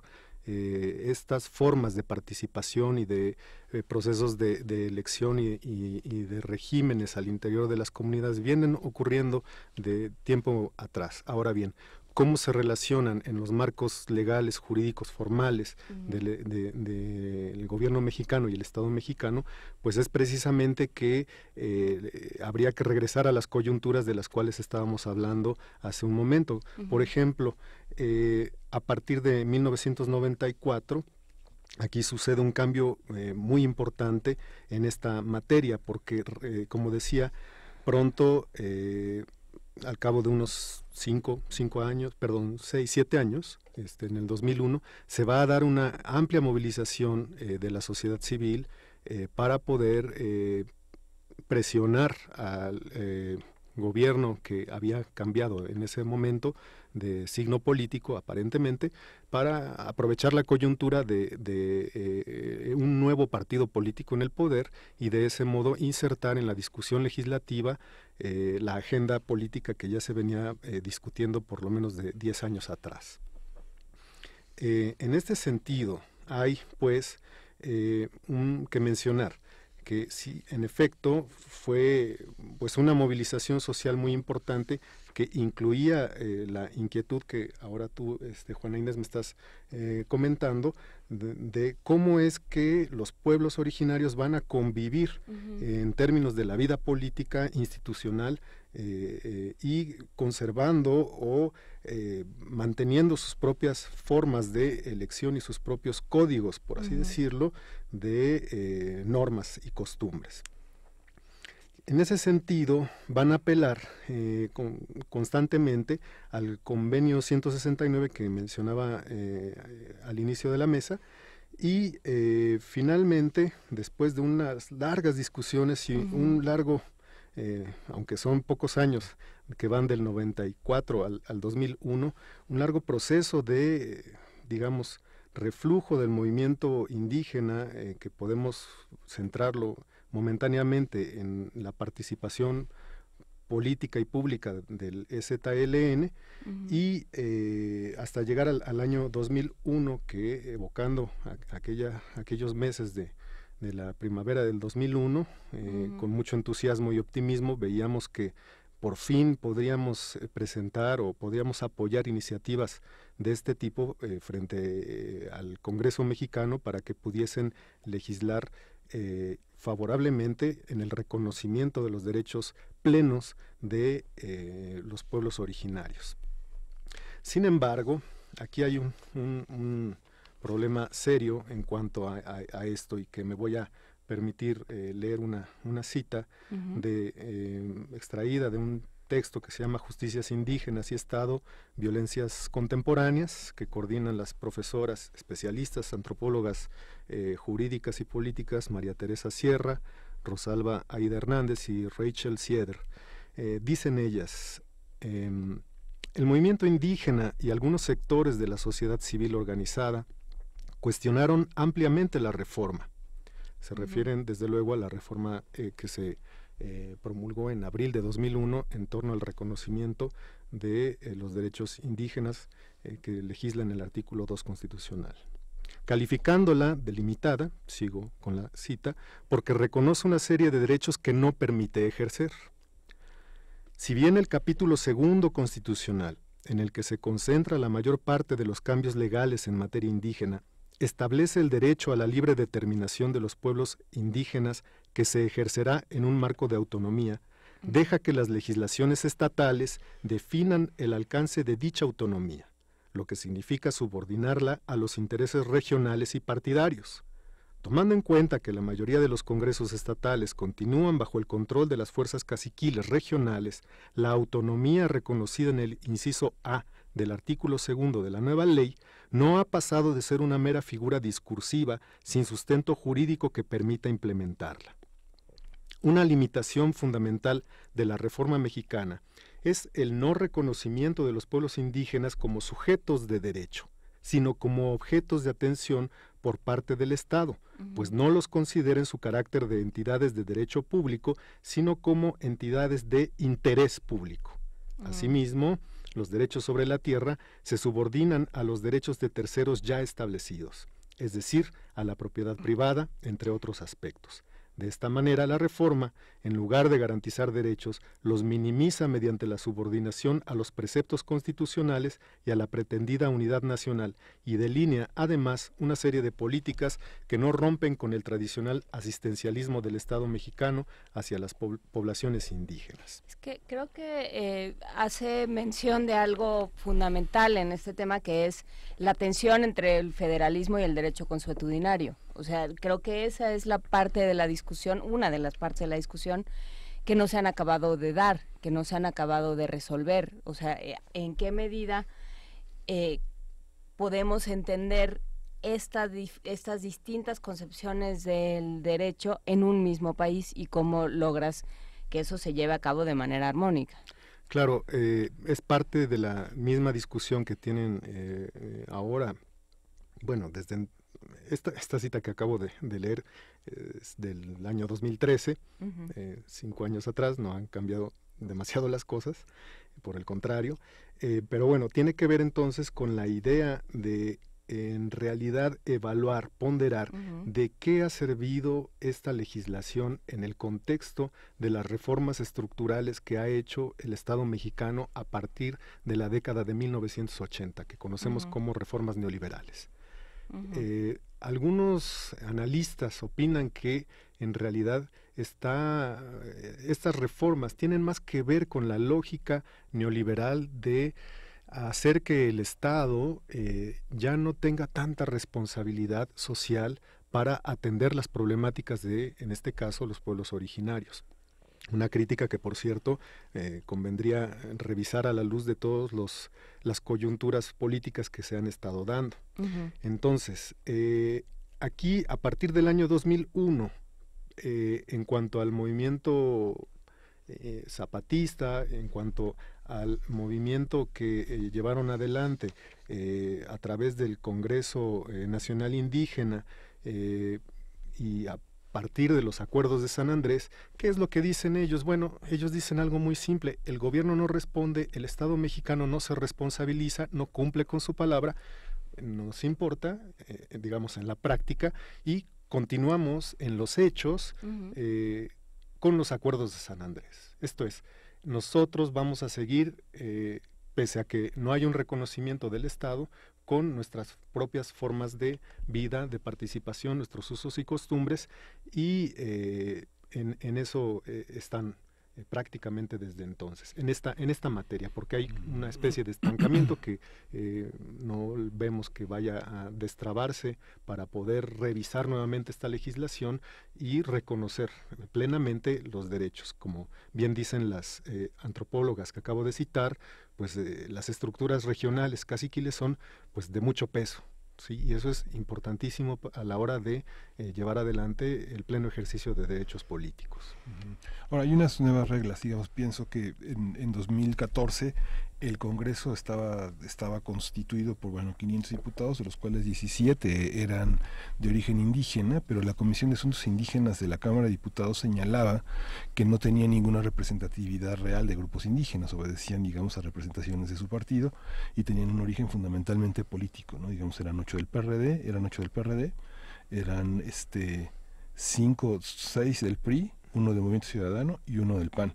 Ahora bajaron los diputados, en esta legislatura son 13 diputados, se aspira a que la mitad sean mujeres. En la pasada legislatura de 17 hombres solamente había una mujer, que era del PRI, y ahora las nuevas reglas colocan a que haya un número semejante de mujeres indígenas y de hombres indígenas. Digamos que la población está representada en un 11%, según el censo, según el INEGI, el 11% de la población es indígena.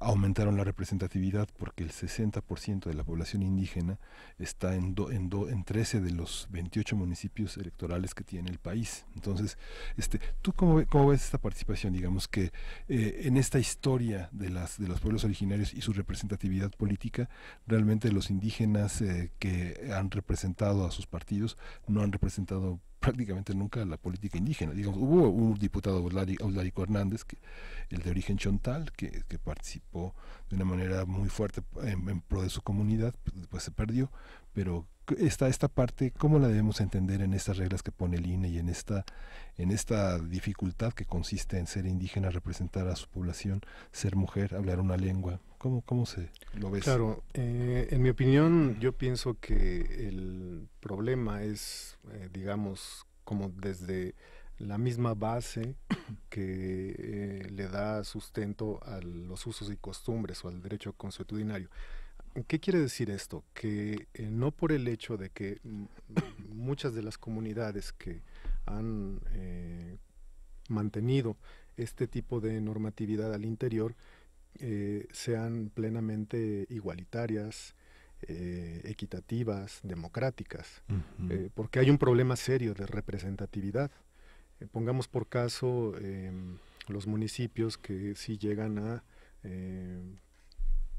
llevar adelante sus procesos de elección de candidatos o para distintas actividades que norman la misma vida cotidiana y política de las localidades, pues que no hay la suficiente representatividad, y la agenda del género propiamente dicho en las comunidades indígenas es todo un tema, que efectivamente no hay una real representatividad porque estamos, hay que mencionarlo, frente a sistemas patriarcales.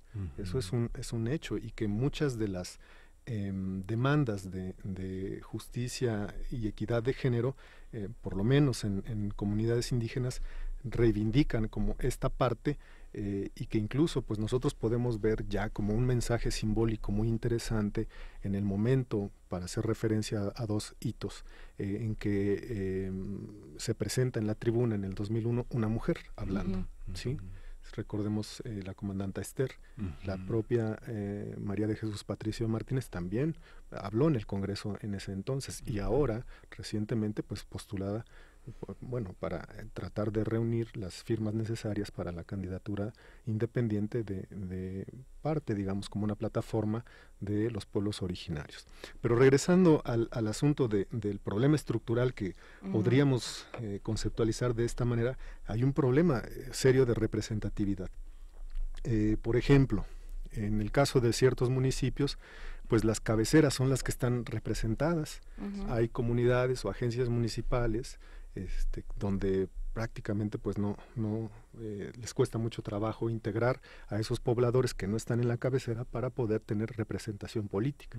Si lo vamos escalando, se perpetúa el sistema caciquil. Exactamente, porque ¿qué es lo que ocurre? Cuando entraron en funcionamiento y en reconocimiento estos sistemas normativos, pues los partidos políticos comenzaron a renegociar con ciertos actores políticos locales la presencia de los partidos en las elecciones locales o federales.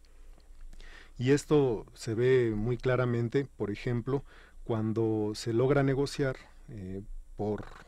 digamos, fuera de este sistema normativo, una candidatura, ya de cualquier partido, ¿sí? Cualquier partido, es el caso de Oaxaca, ¿sí?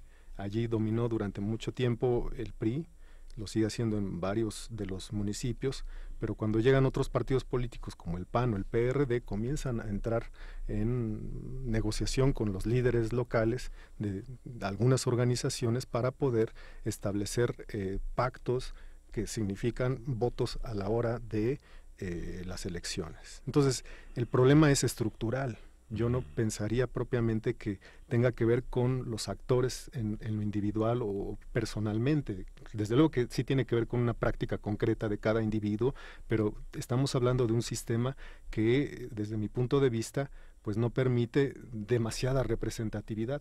Pese a ello, es lo que hay y es con lo que han trabajado los pueblos y las comunidades de distintas regiones del país, y siguen funcionando y siguen operando.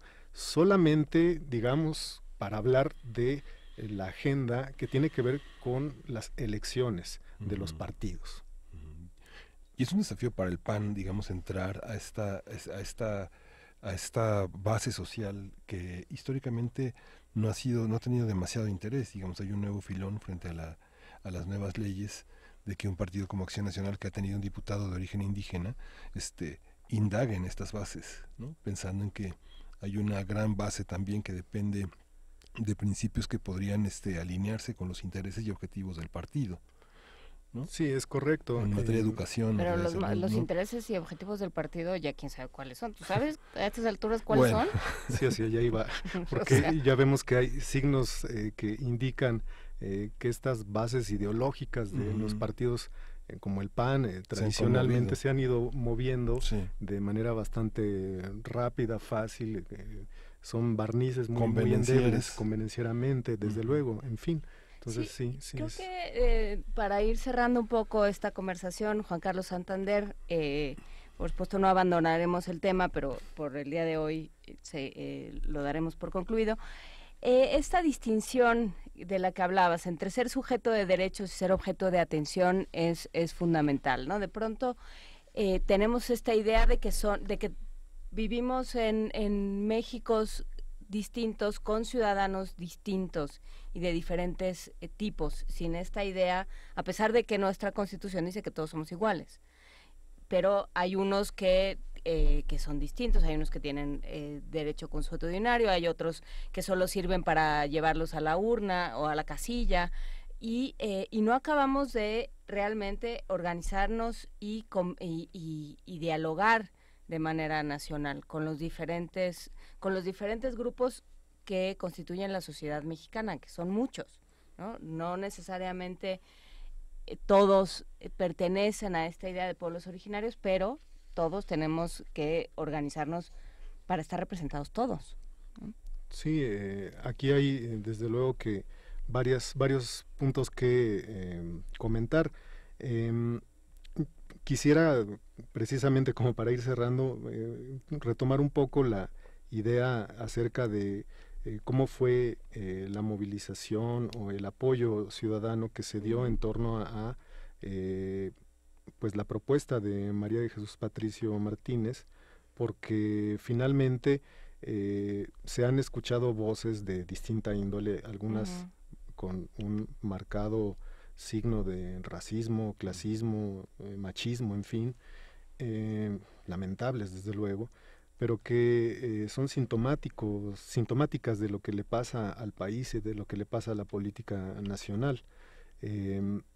Recuerdo que la semana anterior se decía que se podía evaluar este intento de buscar la candidatura independiente como un fracaso.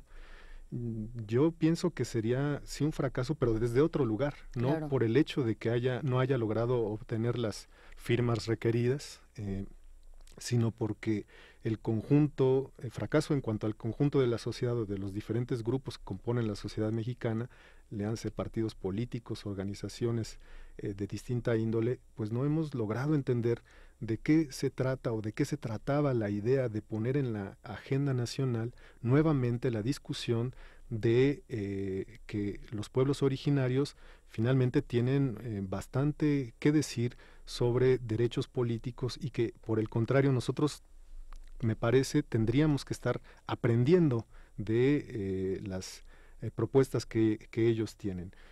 Una ciudadanía, por ejemplo, multicultural, la posibilidad de que existan diferencias culturales, etnolingüísticas, pero que no por ello cierren los canales de participación y representatividad política. Entonces eso, por ejemplo, pues es algo que habrá que tomarse en cuenta, ¿no? Eso solamente por mencionar, digamos, el tema de las distintas ciudadanías, ¿no? Y que en un estado neoliberal como en el que estamos padeciendo ahora, pues es muy difícil tratar de encajar estas nuevas ciudadanías que no dependan tan directamente del Estado. ¿Sí? ¿Por qué? Porque nos han obligado a que nuestra vida política se ciñe o se circunscribe a los procesos electorales. Y como decía la semana anterior, pues la vida política es mucho más compleja de lo que eso supone. Sí, creo que en ese sentido es muy valioso recuperar la conversación de la semana pasada, del miércoles anterior, donde justamente hablabas de una vida política y de un sistema de organización política muy al margen de quien estuviera en el gobierno, ¿no? En el gobierno central o que se fuera perfilando como país durante los siglos XVIII y XIX, y creo que esa parte es muy interesante, y sobre todo considerar a los pueblos indígenas no solo como individuos que tienen pasado, ¿no? Siempre tendemos sobre todo de manera discursiva y retórica a ponerlos en el pasado y a no considerar que tienen presente y que tienen futuro así como están, y que hay que dialogar para que todos quepan. Ciertamente, y eso lo podemos ver de manera muy evidente en las distintas opiniones que se dieron en torno a Marichuy, ¿no? Y que, bueno, muy bien lo podemos ir rastreando a lo largo de la historia presente, bueno, del siglo XXI, XX y hacia atrás, ¿no? Es un tema que ciertamente da para seguir comentando esto. Pues seguiremos comentando. Muchísimas gracias, Juan Carlos Santander Ontiveros, por esta conversación. Gracias a ustedes. Y bueno, pues seguiremos llamándote para que platiques con nosotros. Por lo pronto nos vamos a música. Nos vamos con una canción en náhuatl, es Xiqui Yegua, una canción de amor.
Primer movimiento.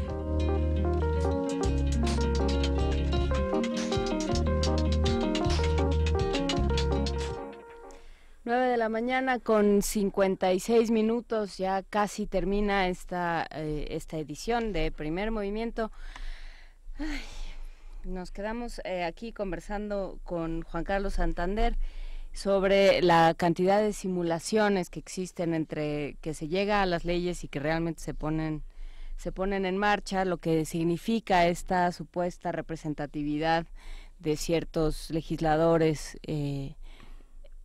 teóricamente de pueblos originarios y que en realidad no acaban de representar del todo ni de traer los intereses de su comunidad a la mesa de discusión, que es para lo que están, ¿no? Sí, y es que pues, desde el origen de las políticas indigenistas pareciera que de lo que se trata es de dejar de ser indígena, ¿no?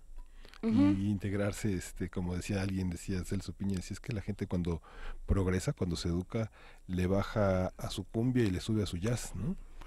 Y en realidad, pues, de lo que se trata es, sí, de convivir y de mantener vivas de mantener vivas las tradiciones, de mantener vivas las lenguas, de mantener viva un sistema un sistema cultural y una forma de ver el mundo que es distinta, ¿no? Y que nos puede enriquecer mucho, pero sí, ese cambio del que hablábamos entre pensar todos debemos ser iguales, ¿no? Todos debemos hablar el mismo idioma, todos debemos tener las mismas ideas, entender lo mismo por casa, por trabajo, por familia, ¿no? Todos debemos ser iguales. Esos experimentos sociales y políticos terminan muy mal históricamente, sí, ¿no? Sí.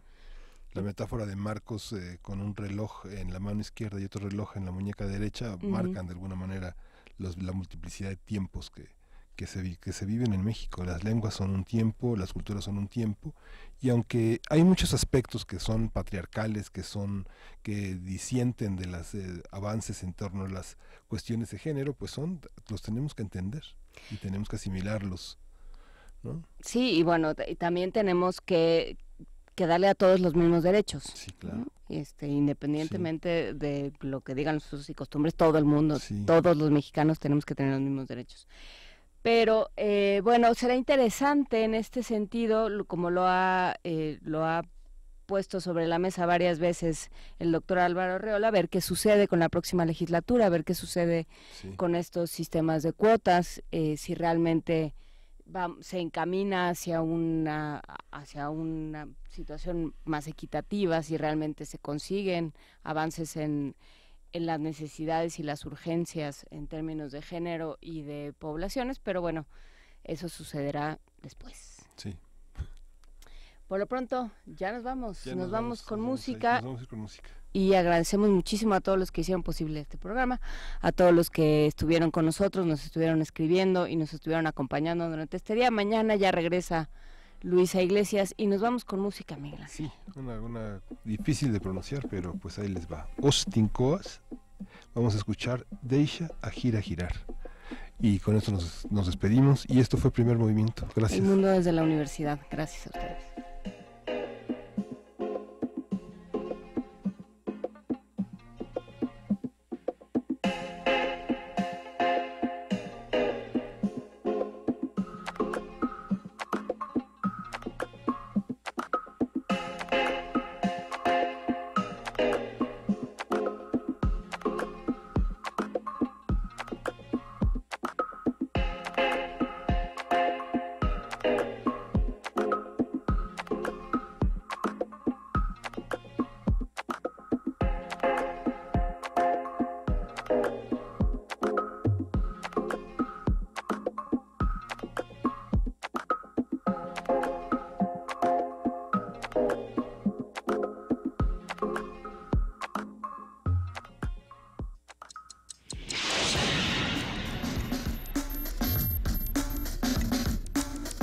Radio UNAM presentó Primer Movimiento. El mundo desde la universidad.